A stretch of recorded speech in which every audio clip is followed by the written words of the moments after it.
ఓం గం గణపతయే నమః. స్వర్ణలక్ష్మి నమస్తే అస్తు. పరబ్రహ్మ స్వరూపిణి రాజ్యం దేహి ధనం దేహి సర్వకామాంచ దేహి మే. ఈ రాశి వారికి ప్రతి ఒక్కరికి గణపతి యొక్క కృపా కటాక్షం సిద్ధించాలని, మంచి బుద్ధి తెలివితేటలు రావాలని, కలగాలని, అదేవిధంగా స్వర్ణలక్ష్మి కృపచేత విశేషంగా ప్రతి ఒక్కళ్ళకి ధనము రావాలి, రాజ్యం కావాలి. అలానే ప్రతి ఒక్కళ్ళకి మీకున్న కోరికలన్నీ వెరీ త్వరగా నెరవేరాలి. అలాంటి శక్తి మీకు ఇవ్వటంతో పాటు అందరికీ బ్రహ్మ జ్ఞానాన్ని కూడా అమ్మవారు కలిగించాలని కోరుకుంటూ మనం వృశ్చిక రాశి వారికి ఫిబ్రవరి మంత్లో 2026 ఎలా ఉందో మనం చూద్దాం. ఫస్ట్ వృశ్చిక రాశి చూసుకుంటే ఇందులో విశాఖ 4వ పాదం, అనురాధ 1, 2, 3, 4 పాదాలు, జ్యేష్ఠ 1, 2, 3, 4 పాదాలు అంతా ఇందులో ఉంటుంది. పేరు బలం ప్రకారం మనం చూసుకుంటే తో, నా, నీ, నూనో, యా, ఈ, యు అనే లెటర్స్ కూడా ఇందులో ఉంటుంది. మనం ఫిబ్రవరి మంత్లో చూసుకుంటే గ్రహాలు 4 మారుతూ ఉన్నది. ఫస్ట్ బుధుడు 3వ తారీఖు, శుక్రుడు 6వ తారీఖు, 13వ తారీఖు సూర్యుడు అండ్ 23వ తారీఖు కుజుడు మారుతున్నారు. ఈ గ్రహాలు మారటంతో పాటు ఈ రాశి వాళ్ళకి ఓవరాల్గా చూసుకుంటే చాలా బాగుంది. మంచి మంత్లోకి వీళ్ళు ఎంటర్ అవుతున్నారు ఫిబ్రవరి మంత్ అని గమనించుకోవాలి. జనరల్గా ఈ రాశి వాళ్ళు ఎక్కువ మంది వృత్తిలో అంత అనుకూలంగా లేకుండా, సాటిస్ఫాక్షన్ లేకుండా ఇబ్బందులు పడుతూ ఉన్నారు. అయితే జూన్ తర్వాత వీళ్ళందరికీ బాగుంటుంది. ఫిబ్రవరిలో కూడాను ఈ రాశి వాళ్ళకి చాలా బాగుంటుంది. మనం మహర్షులు ఏం చెప్తారంటే సూక్ష్మ గోచారం, లఘు గోచారం ప్రకారం గమనించుకుంటే వీళ్ళకి అవమానాలు చేయాలని చాలా మంది ట్రై చేస్తారు, కానీ అవమానాలు అయితే వీళ్ళని ఏమీ చేయలేరు. ధన ప్రాప్తి ఉంటుంది. తర్వాత సుహృతాభివృద్ధి, ఫ్రెండ్స్ తోటి మంచి సపోర్ట్ తీసుకొని జీవితంలో చాలా ప్రాస్పరస్గా ఉండి అభివృద్ధితో కలిగి ఉంటారని మీరు గమనించుకోవాలి. మీరు ఒక్కొక్క గ్రహం చూసుకుంటూ ఉంటే సూర్యుడు 4వ ఇంట్లో ఉండి 10th హౌస్ నుంచి చూడటంతో జాబ్లో ప్రమోషన్స్ రావటం, కొత్తగా ఆపర్చునిటీస్ రావటం, కొత్తగా అచీవ్మెంట్ వచ్చే అవకాశం ఎక్కువగా ఉంటుంది. ఇంటికి సంబంధించిన వ్యవహారాలలో వీళ్ళకి కొంచెం ప్రాబ్లంగా ఉంటుంది. మహర్షులు ఏం చెప్తారంటే అంతఃక్లేశ గృహ ఛద్రం సౌఖ్యం మహాని ప్రయాణ విఘ్నమాప్నోతి చతుర్థే రవి సంయుతే అంటారు. 4వ స్థానంలో సూర్యుడు ఉండటం వల్ల ప్రయాణాలు చేస్తే అందులో ఆటంకాలు వచ్చే అవకాశం ఎక్కువగా ఉంటుంది. తర్వాత టయానికి భోజనం చేయకుండా ఇంటికి సంబంధించిన వ్యవహారాల్లో కొంచెం మానసికంగా ఆందోళన చెందే విధంగా ఉంటాయని గమనించుకోవాలి. నెక్స్ట్ కుజుడు వీళ్ళకి 3వ స్థానంలో ఉండి విశేషమైన యోగ్యతను ఇస్తూ ఉన్నారని గమనించాలి. చాలా మంచి యోగ్యతను తీసుకొని వస్తూ ఉన్నారు. కుజుడు 3వ స్థానంలో ఉంటే ఉత్సాహంగా చాలా బాగుంటారు. మీ ఓన్ టాలెంట్స్తో, కృషితో అనుకున్నవన్నీ సాధించుకుంటారు.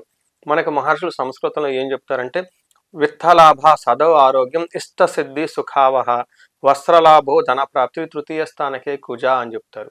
అంటే 3వ స్థానంలో కుజుడు ఉండటం వల్ల వీళ్ళకి ధనం ప్రకారంగా బాగుంటుంది, ధాన్యం ప్రకారం బాగుంటుంది, అనుకున్న పనులన్నీ సాధించుకుంటూ ఉంటారు. జీవితం చాలా చక్కగా హ్యాపీగా ఉంటుంది. అంతేకాకుండా వీళ్ళకి ప్రాఫిట్స్ బాగుంటుంది, ఏది చేసినా ప్రోగ్రెస్ చాలా బాగుంటుంది, ధనము సక్సెస్ చాలా చక్కగా ఉంటాయని గమనించాలి. ఈ రాశి వాళ్ళకి 4వ స్థానంలో ఈ రాశి వాళ్ళకి 4వ స్థానంలో శుక్రుడు ఉండటంతో మహా సుఖయోగం అంటే అద్భుతంగా వీళ్ళకి సుఖం, ఎంజాయ్మెంట్ చేసే అవకాశం చాలా ఎక్కువగా ఉంటుంది. మనకి సంస్కృతంలో మహర్షులు ఏం చెప్తారంటే స్వబుద్ధి బంధు సన్మానం, స్త్రీ సంభాషణ సంభ్రమ, పుత్రమిత్ర కళత్రాది విద్యా గోష్ఠుసే సుఖే భృగు నందనే. అంటే శుక్రుడు కనుక 4వ స్థానంలో ఉంటే పుత్రులతోటి, మిత్రులతోటి, భార్యతోటి చక్కగా ఆనందంగా గడుపుతూ విద్యాగోష్ఠు మంచి విషయాలు చర్చించుకుంటూ చాలా ఆహ్లాదకరంగా, ఉత్సాహంగా ఉండే అవకాశం ఎక్కువగా ఉంటుంది. పర్టికులర్గా మగవాళ్ళకైతే స్త్రీలకు సంబంధించిన వ్యవహారాల్లో చాలా అనుకూలంగా ఉండి మంచి అభివృద్ధి సాధిస్తారు.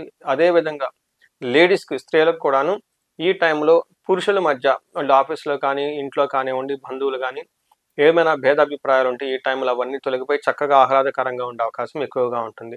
జాబులో ప్రమోషన్స్ రావటం, మనీ ప్రకారంగా ఉన్నతంగా ఉండే అవకాశం ఎక్కువగా ఉంటుంది. నక్షత్ర ప్రకారం చూసుకుంటే వీళ్ళకి విశాఖ, అనురాధ, జ్యేష్ఠ 3 నక్షత్రాలు ఉంటాయి. ఈ నక్షత్రం వాళ్ళకి ప్రతి ఒక్కరికి ఐశ్వర్యవంతంగా ఉంటుంది, జయప్రదంగా ఉంటుంది గమనించుకోవాలి. వీటితో పాటు ఈ నక్షత్రంలో ఉన్న వాళ్ళకి ప్రతి ఒక్కరికి గొడవలయ్యే అవకాశం ఎక్కువగా ఉంటుంది. అది అన్నాదమ్ముల గారి గురించి కానివ్వండి, లేదా రియల్ ఎస్టేటు, బంగారం ఇలాంటి వాటికి సంబంధించిన వ్యవహారాలలో, టెక్నాలజీ రిలేటెడ్ ఏదైనా ప్రొఫెషన్లో ఉన్న వాళ్ళకి కూడా గొడవలయ్యే అవకాశం ఎక్కువగా ఉంటుంది. వీటితో పాటు వీళ్ళకి బంధనము, కొంతమందికి ఒక డెసిషన్ తీసుకోవడంలో చాలా ఇబ్బంది పడుతూ ఉంటారు. ముందుకెళ్తే బాగుంటుంది, వెనక్కెళ్తే బాగుంటుంది, ఎలా ఉంటుందని తెలుసుకునే అవకాశం చాలా ఎక్కువగా ఉంటుంది. వీళ్ళకి ఈ ధనలాభము బంధించబడినట్లున్న పరిస్థితి నుంచి పర్టికులర్గా బయటికి రావాలంటే వీళ్ళు విష్ణు సహస్రనామం చదవటంతో పాటు విష్ణువుకి సంబంధించిన ఆలయాలు విజిట్ చేయటం, అనంత పద్మన స్వామిని దర్శించుకోవటం. మనకి కొత్తూరు అని పెంజర్ల గ్రామం అని ఉంటుంది, కర్నూలు వెళ్ళే దారిలో ఉంటుంది. బెంగళూరు హైవేలో 30 కిలోమీటర్లు దాటిన తర్వాత హైదరాబాద్ నుంచి వస్తుంది. ప్రతి ఒక్కళ్ళు ఇక్కడ దర్శనం చేసుకొని ఆనందంగా ఉండాలని చెప్పేసి నేను కోరుకుంటున్నాను.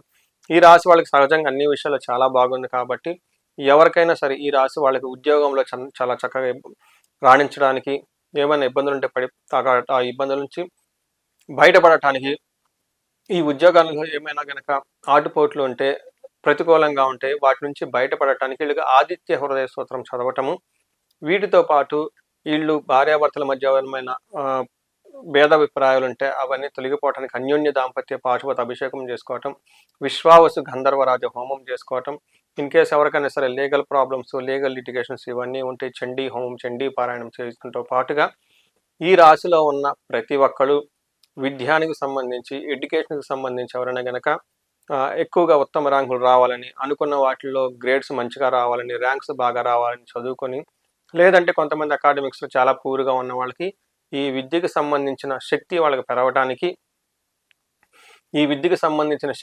పెరగటానికి, బుద్ధి వికసించడానికి, జ్ఞానం రావటానికి మేధా దక్షిణామూర్తి హోమము, లేదా హయగ్రీవుకి సంబంధించిన హోమము, లేదా నీలా సరస్వతి అమ్మవారికి సంబంధించిన హోమము, వాటికి సంబంధించిన పాశుపత అభిషేకాలు, జపాలు చేసుకోవటం చాలా ఉత్తమం.